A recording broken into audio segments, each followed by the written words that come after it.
Friends, fans, haters, hello and welcome back to another video. If you're new here, what's up? My name is Erica. This is the first video of 2023. How crazy is that? What? How is it already 2023?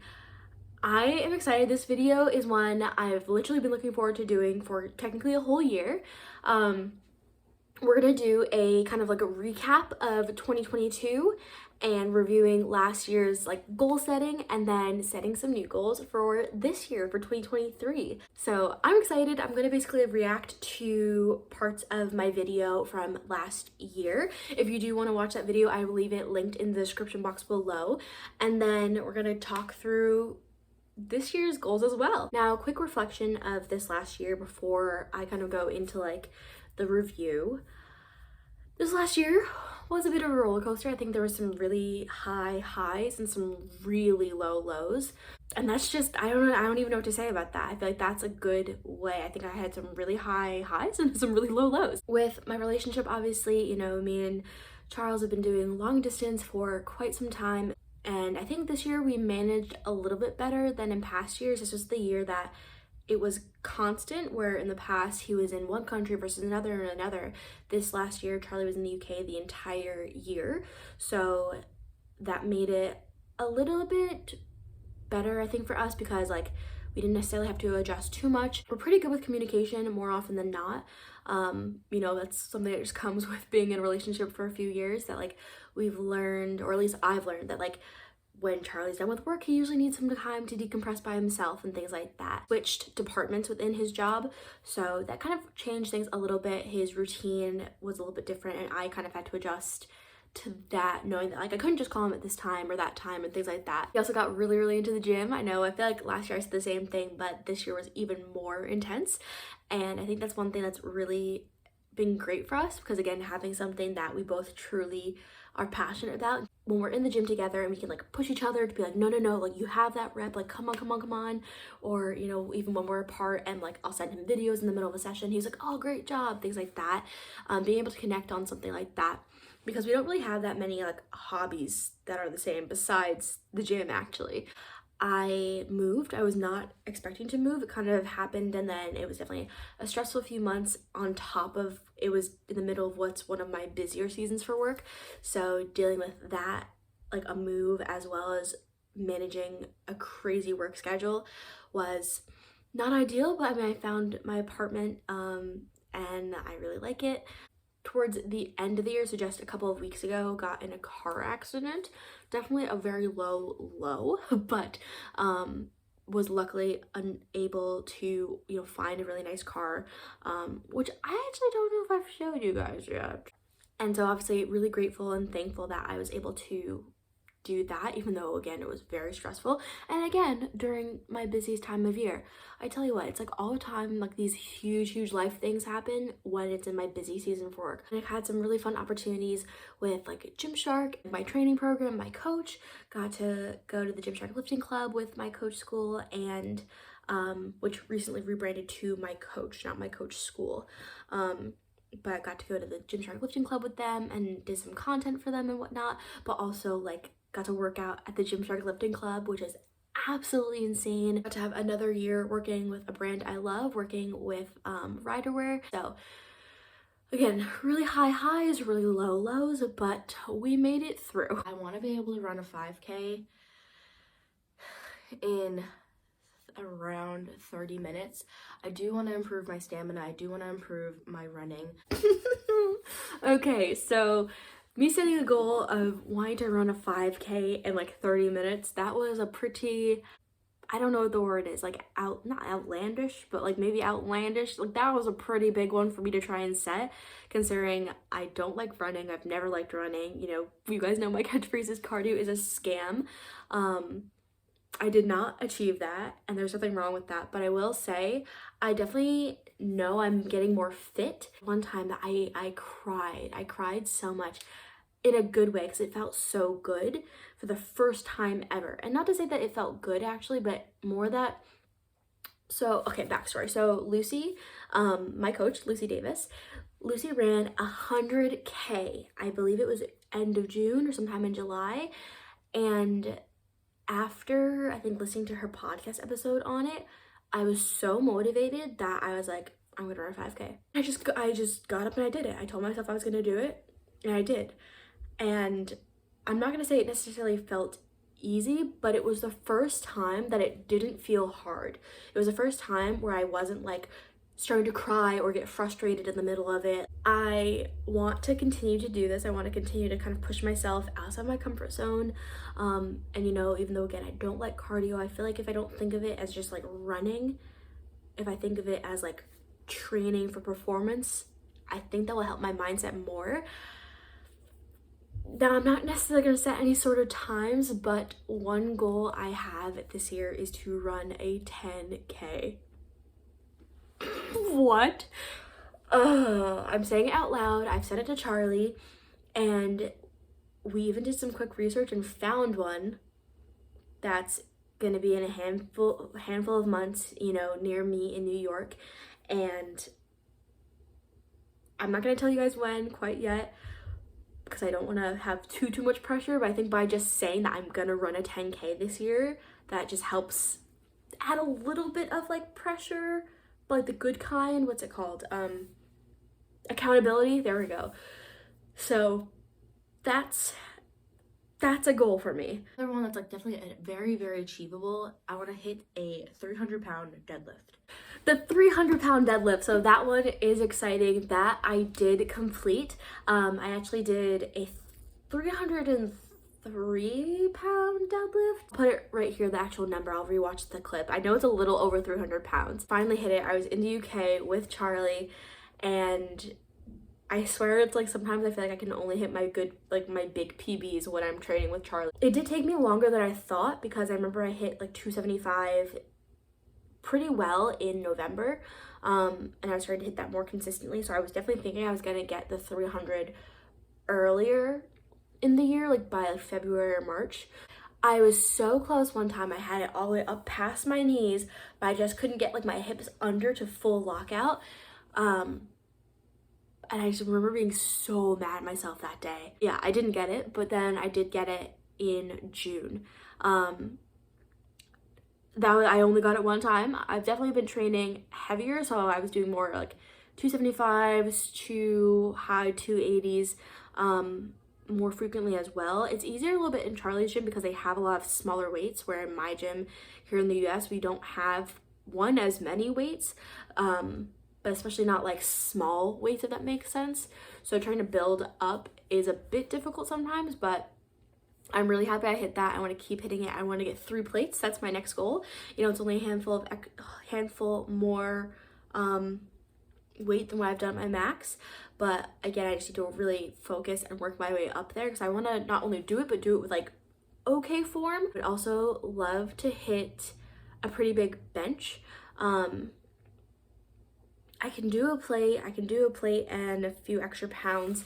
I'd love to be able to do a plate and a half, and eventually work my way up to 100 kilograms, but that definitely would be something that maybe by the end of the year, maybe, but I would really have to keep working kind of more into powerlifting like over the last few months, and this year it's definitely something I'm kind of focusing on my training a little bit more on these specific lifts.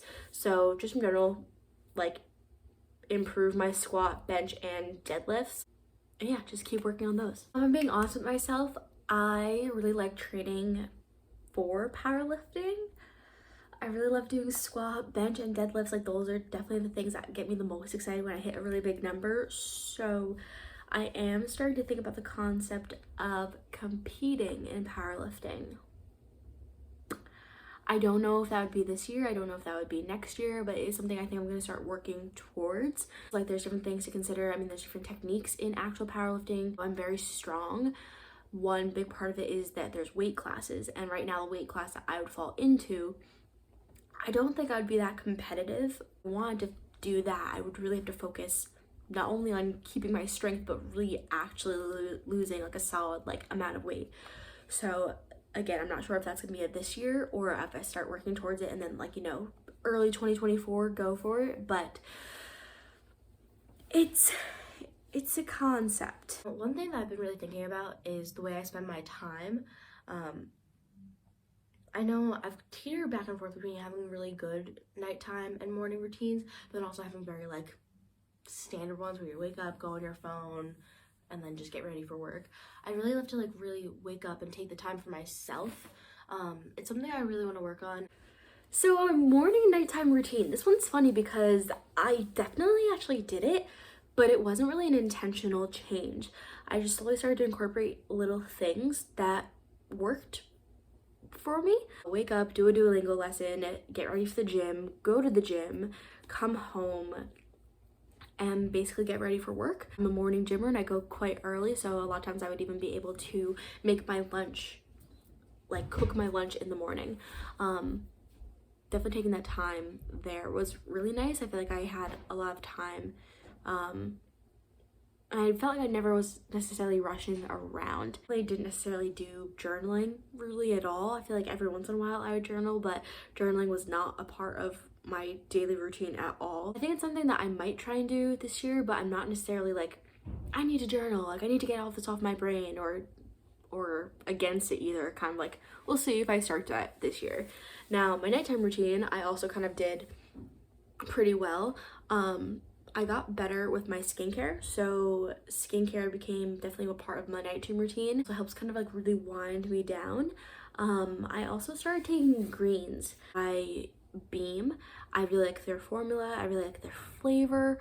And so like having my greens and then doing my skincare and then reading at night has kind of become a very loose nighttime routine. I want to read a new book every month. I want to finish at least a book a month. Now, I don't know if I officially read a new book a month, but I can say I definitely smashed it with getting back into reading. I'm a bit of a reader now, if you didn't know. I'm on a reading streak. I've read, I think, every single day since August 1st. There might have been a few days where technically like I didn't read it, but I might have read like a paragraph and I kind of counted it, but it's kind of cheating. But for the most part, I've read every day since August 1st. And to kind of like set that as a goal, I want to continue to read. I know last year I set myself as like a book a month. I definitely know I can do better than that this year, at least 2 books a month, maybe even more. For now, let's set 2 books a month. Because obviously some months are a little bit more crazy than others, but if I get through 24 books by this time next year, I'll be proud of that. I'd love to commit to 10,000 steps a day. That's one of those things that's kind of fitnessy, but also like outdoors. 10,000 steps a day. I did not do that. I feel like this is almost embarrassing. I feel like a lot of these goals I set I did not really achieve, besides some of the fitnessy ones. Another like goal that I have is traveling more. Obviously traveling right now is still a little bit difficult. And with traveling more, I traveled more for like work, and I did go to do places. I wasn't just like sitting in my hotel, especially if I was like farther away. I wasn't just sitting in the hotel the entire time. I was, getting out, exploring more, trying to meet up with people in the area who I know. So I did do that a little bit. I would again like to go on like a little solo vacation, maybe something kind of simple, just like down to like Miami or something like that. So I think I'm gonna try and do that, do like a long weekend away by myself. And yeah, I think that will be a goal. I mean, I did go to the UK back and forth. Me and Charlie actually have talked about is we would like to get back to traveling to different places. I would love, love, love to go to Spain, and we've talked about it, and we think that Spain's gonna be like the goal to go this year. I think it'd just be nice for us to go away for once, because even the last times that we've like been together, usually one of us is kind of doing a staycation, while the other one's just like working.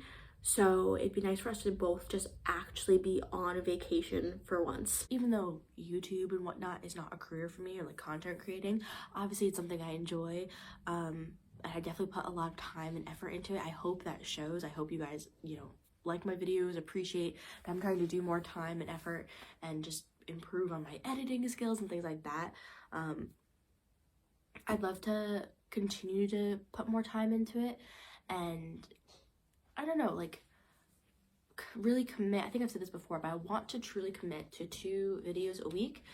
Okay, so YouTube and content creating. You guys know I love putting out these videos. I feel like I definitely get to connect with you guys, all over the world, and I feel like I've got friends, in tons of different places and people I can really connect with and can just talk to, which is great. I definitely did put even more time and effort into my videos this last year. I know I got to a point where I was doing 2 videos a week for a couple of months, and definitely then like when I'm in the middle of my travel seasons for work, it's just a little bit more hectic. I would love to truly do 2 videos a week. I keep telling myself like the same thing happened last year. Like if I can get through Vlogmas and post a video every other day, 12 videos in 24, 25 days, like I can do 2 videos a week. And I really want to, again, try to have that be the goal. Definitely, we are always going to have at least 1 video a week for sure. I don't want there to be any week where there's not a video. I think there was maybe 1 or 2 weeks last year where there wasn't a video, but maybe there was a video a couple days later. But I would love to stick to that schedule because that's what I appreciate. Like my favorite content creators or like influencers on YouTube are the ones that they have a weekly upload on the same day, and if they don't, they tell you about it, like on Instagram or something like that. But that's what I like, so I want to kind of be that. So that is my goal, again, to stay consistent on YouTube and do 2 videos a week. I'd love to continue to grow both on Instagram and on YouTube. I mean, we're getting so close to 700 subscribers at the time of this video, so I mean if we can get to 1,000 in a handful of months, that would be incredible. Instagram really is, I feel like, hard to grow on, and I'm definitely posting more consistently and doing all the things that like all the people tell you to do, but I think that's just in general. I just want to keep also being myself, so keep posting content that I like but that is also helpful, but that you guys like. So it's kind of this trifecta of trying to figure out what's the best thing to be posting for myself on, again, both YouTube and Instagram. I would just love to keep being consistent, keep growing. If I was fortunate enough to work with some other brands I love, that'd be incredible. But the few that I work with right now, I absolutely adore. So I wouldn't necessarily want to be someone who works with tons and tons and have to juggle all of that. That's not me. Because again, I don't consider myself an influencer. I consider myself like a content creator, kind of. But yeah, I would just love to continue to be consistent and continue putting out content that you guys like, that I like, and just keep smashing it there. Another thing that has nothing to do with last year's goals, that I am kind of setting myself a goal from this year, because I've realized everything is kind of just like a continuation of last year's goals, but just like adjusting them a little bit. But this year I would like to continue to spend my time in more creative ways. So if that's, reading, drawing, painting, doing embroidery. I started doing embroidery at one point this year, and it definitely became something that I absolutely love doing. Maybe taking pottery classes, because I love pottery, fun fact. And things like that, like different ways of spending my time and kind of trying new things that are a little bit more creative, because I definitely feel like I thrive when I get to be creative. So doing more things like that. All right, that is definitely a lot, but that is, last year's goals and this year's new goals. So thank you guys so much for watching. I really appreciate it. If you are new to the channel, please give it a thumbs up and subscribe, and also follow me on Instagram. I feel like I don't say that because I assume that you guys already do, but if you don't, follow me on Instagram, also Erica Lewis Marie. And comment some of your New Year's goals down below if you have any, because I just would love to see if we have any similar ones. All right, catch you guys in the next one. Goodbye.